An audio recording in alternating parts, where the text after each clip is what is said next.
എല്ലാവർക്കും നമസ്കാരം. ഞാൻ സരിതാ മഹേശ്വരൻ.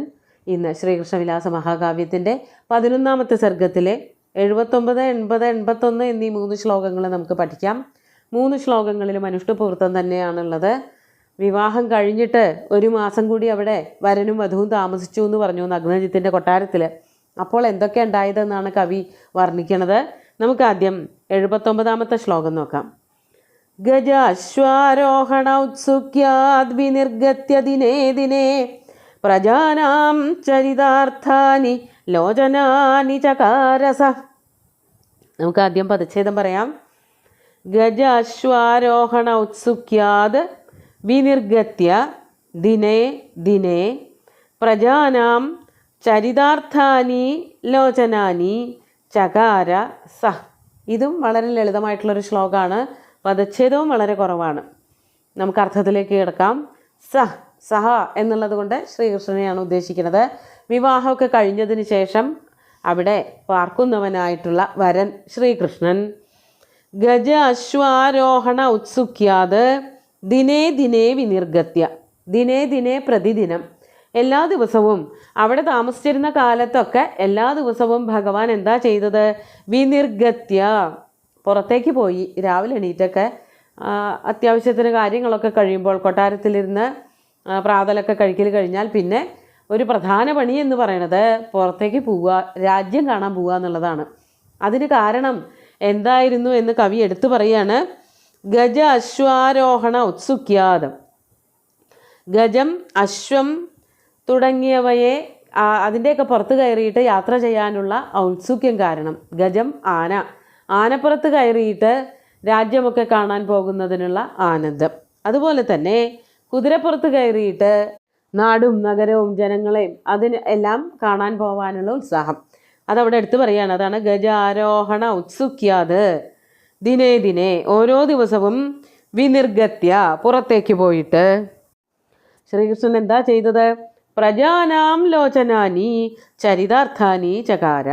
പ്രജാനാം, കോസലത്തിലെ ജനങ്ങൾക്കൊക്കെ തന്നെ അവരുടെയൊക്കെ ലോചനാനി, ലോചനങ്ങൾ കണ്ണുകൾ, ആ കണ്ണുകളെ എന്താക്കി? ചരിതാർത്ഥാനി ചകാര. ചരിതാർത്ഥങ്ങളാവുക എന്ന് പറഞ്ഞാൽ സാർത്ഥകങ്ങളാവുക. ആ കണ്ണിന് പ്രയോജനമുണ്ടാവുക. പ്രജകളുടെ കണ്ണുകൾക്ക് പ്രയോജനമുണ്ടാവുന്നത് കാണേണ്ടത് കാണുമ്പോഴാണ്. കാണേണ്ടത് കാണുക എന്ന് പറഞ്ഞാൽ ഇവിടെ ശ്രീകൃഷ്ണനെയാണ്, ഭഗവാനെയാണ് കാണുന്നത്. അതിലും വലിയൊരു ഭാഗ്യം ആ പ്രജകളുടെ കണ്ണുകൾക്ക് കിട്ടാനുണ്ടോ? അതുകൊണ്ട് അവരുടെ കണ്ണുകൾക്ക് സാർത്ഥകത്വം, അവരുടെ കണ്ണുകൾ സാർത്ഥകങ്ങളായി തീർന്നു എന്ന് കവി പറയാണ്. അതിനു വേണ്ടിയിട്ട്, അതായത് വേറെ ഒന്നും കിട്ടുന്നതിനേക്കാളും ശ്രീകൃഷ്ണൻ്റെ അടുത്തു നിന്ന് ധാരാളം ദ്രവ്യം, ധനമൊക്കെ കിട്ടിയെന്ന് പറഞ്ഞു. അതിനേക്കാളുമൊക്കെ എത്രയോ വലുതാണ് എന്നുമെന്നും ഭഗവാനെ അവരവരുടെ മാംസചക്ഷുസ്സുകൾ കൊണ്ട് കാണാൻ സാധിക്കുക എന്നുള്ളത്. അപ്പോൾ അവിടെ താമസിച്ച 1 മാസത്തിൽ എല്ലാ ദിവസവും രാവിലെ തന്നെ ഭഗവാൻ ഈ ആനയുടെയോ കുതിരയുടെയോ ഒക്കെ പുറത്ത് കയറിയിട്ട് രാജ്യം കാണാൻ, പ്രജകളെ കാണാനൊക്കെ ആയിട്ട് പുറത്തു പോയി എന്നർത്ഥം. ഇത് കേട്ടാൽ തോന്നും ശ്രീകൃഷ്ണൻ്റെ കൊട്ടാരത്തിൽ ആനകളും ഇല്ല കുതിരകളും ഇല്ല എന്ന്. അതൊന്നുമല്ല. ഇതിന് ക്രേസുള്ള ആൾക്കാർക്ക് ഏത് ആന തന്നോട് മെരുങ്ങും, ഏതൊരു ആനയെ എനിക്ക് കൊണ്ട് നടക്കാൻ പറ്റും, അതുപോലെ തന്നെ കുതിര, ഇങ്ങനെ ഓരോന്നിനോടും നല്ല താല്പര്യമുള്ളവർ അങ്ങനെയാണല്ലോ ചെയ്യുക. ഇന്നത്തെ കാലത്തെ വാഹനങ്ങളോടാണ് അതുപോലെ ആൾക്കാർക്ക് ക്രേസ് ഉള്ളത്. നമ്മുടെ വീട്ടിൽ വാഹനങ്ങൾ ഇല്ലാഞ്ഞിട്ടല്ല, വേറെ വാഹനങ്ങൾ കാണുമ്പോൾ അത് ഓടിക്കാനുള്ളൊരു ത്രില്ല്, അത് ഓടിച്ചു നോക്കാനുള്ള ഒരു താല്പര്യം, അത് മനുഷ്യർക്ക് എല്ലാവർക്കും ഉള്ളതാണ്. അതുതന്നെയാണ് ഭഗവാനും കാണിച്ചത്.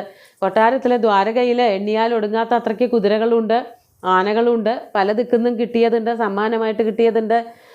രുക്മിണിയെ വിവാഹം കഴിച്ചപ്പോൾ അപ്പോൾ കിട്ടിയ കുറേ സൈന്യങ്ങളും ആനകളും കുതിരകളും ഒക്കെ ഉണ്ട്, പലതും ഉണ്ട്. എങ്കിൽ പോലും വേറെ ഒരു നാട്ടിൽ പോയിട്ട് മറ്റു കുതിരകളെയും ആനകളെയും ഒക്കെ മെരുക്കി അവരുടെ പുറത്തിരുന്നൊരു സവാരി ചെയ്യണത് ഒരു രസകരമായിട്ടുള്ള കാര്യമാണല്ലോ.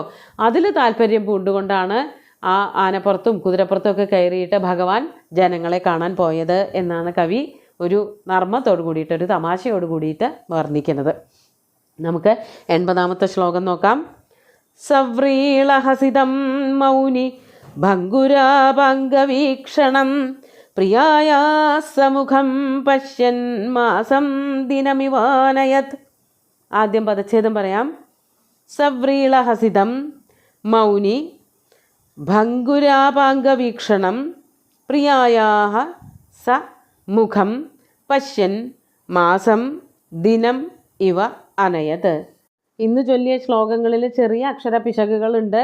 ആദ്യത്തെ ശ്ലോകത്തിൽ ഗജാശ്വാരോഹണ ഔത്സുക്യാന്നേ വേണ്ടു. ഇവിടെ ഗജ അശ്വ ഹൃണ എന്നാണ്, ആരോഹൃണ എന്നെഴുതിയിട്ടുണ്ട്. അത് വേണ്ട.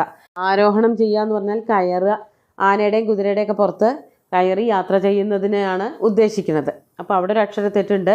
ഇവിടെയുണ്ട് മുഖം പശ്യൻ മാസം ദിനമിവാനയത് എന്ന് പറയുമ്പോൾ പശ്യൻ എന്നുള്ളതിൽ പ ശ എന്നുള്ളത് ഒരുമിച്ച് എഴുതിയിരിക്കുന്നത്. അത് ഉച്ചരിക്കാൻ, തെറ്റായിട്ട് എഴുതിയത് ഉച്ചരിക്കാൻ വലിയ ബുദ്ധിമുട്ടുണ്ട്. അത് പശ്യൻ എന്നുള്ള വാക്ക് അക്ഷരത്തെറ്റ് വന്നിരിക്കുന്നതാണ്. ഇവിടെ ശ്രീകൃഷ്ണനും പുതിയ ഭാര്യയും സത്യയും തമ്മിലുള്ളതായ പ്രേമ സല്ലാപങ്ങൾ, അല്ലെങ്കിൽ അവർ ഒരുമിച്ചിരിക്കുന്ന നേരത്തിനെ പറ്റിയിട്ടൊക്കെയാണ് പറയണത്. സത്യയ്ക്ക് നാണം കൊണ്ട് മിണ്ടാൻ വയ്യ, അതൊക്കെയാണ് വർണ്ണിക്കുന്നത്. സഹ ശ്രീകൃഷ്ണൻ തന്നെയാണ്. ശ്രീകൃഷ്ണൻ എന്ത് ചെയ്തു? മൗനി ഭംഗുരാപാംഗവീക്ഷണം സവ്രീളഹസിതം പ്രിയായാഹ മുഖം. പ്രിയപ്പെട്ടവളായ പത്നിയുടെ സത്യയുടെ മുഖം അതെങ്ങനെയുള്ളതായിരുന്നു? മുഖത്തിൻ്റെ വിശേഷണമാണ് 3 വാക്കുകളെ കൊണ്ട് പറഞ്ഞത്.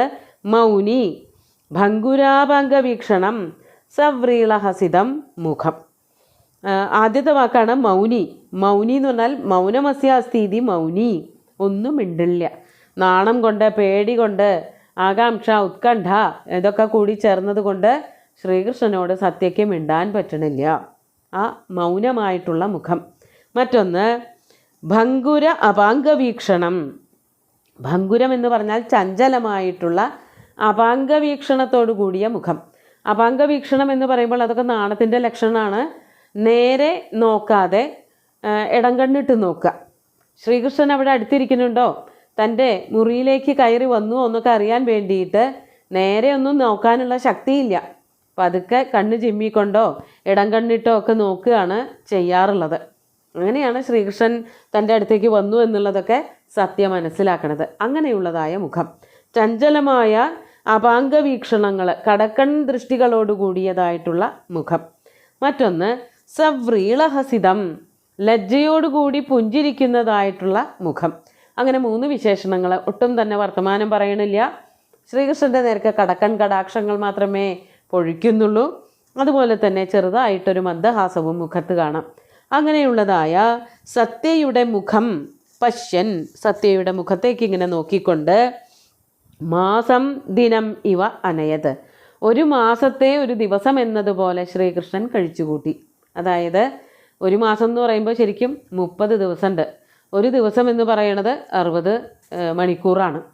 അപ്പോൾ 60 × 30 കണക്കാക്കുമ്പോൾ എത്രയോ മണിക്കൂറുകളാണ് കഴിച്ചു കൂട്ടേണ്ടിയിരുന്നത്. പക്ഷേ ആ ദൈർഘ്യമൊന്നും ശ്രീകൃഷ്ണന് അനുഭവപ്പെടേണ്ടി തന്നെ വന്നില്ല. സത്യയോട് ചേർന്നുള്ളതായ സമയം പോവാൻ ശ്രീകൃഷ്ണൻ ഒട്ടും വിഷമമുണ്ടായിരുന്നില്ല. അതുകൊണ്ട് ഒരു മാസമൊക്കെ കൈഞ്ഞൊടിക്കുന്നത് പോലെ കടന്നുപോയി. പെട്ടെന്നായി ദിവസങ്ങളുടെ പോക്ക്.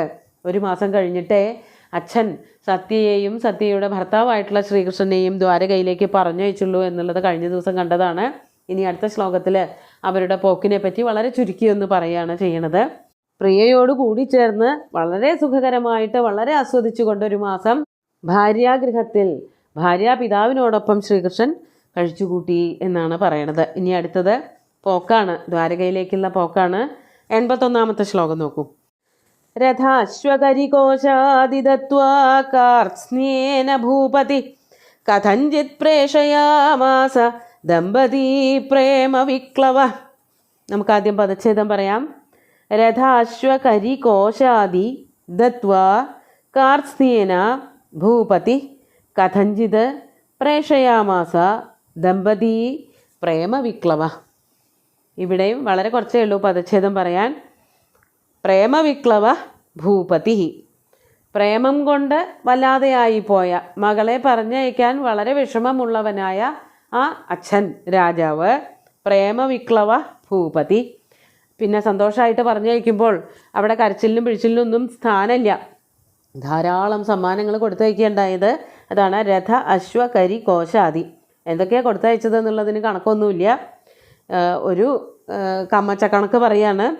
രഥങ്ങൾ കുറേ കൊടുത്തു, അതുപോലെ കുതിരകളെ കൊടുത്തു, പിന്നെ കരി ആനകളെ കുറേ കൊടുത്തു, കോശം ധനം, അങ്ങനെ ഇന്നതെന്നൊന്നുമില്ല. ഒരു രാജ്യത്തേക്ക് മകളെ കൊടുത്ത് വിടുമ്പോൾ, മകളെ വിവാഹം കഴിച്ചു കൊടുത്ത് പറഞ്ഞയക്കുമ്പോൾ അവിടേക്ക് ആവശ്യമുണ്ടോ ആവശ്യമില്ലയോ എന്നൊന്നും നോക്കിയിട്ടല്ല അച്ഛന്മാർ കൊടുത്തയക്കുക. അങ്ങനെ ധാരാളം സ്വത്തുക്കൾ കൊടുത്ത് വിടുകയുണ്ടായി പലതായിട്ട്.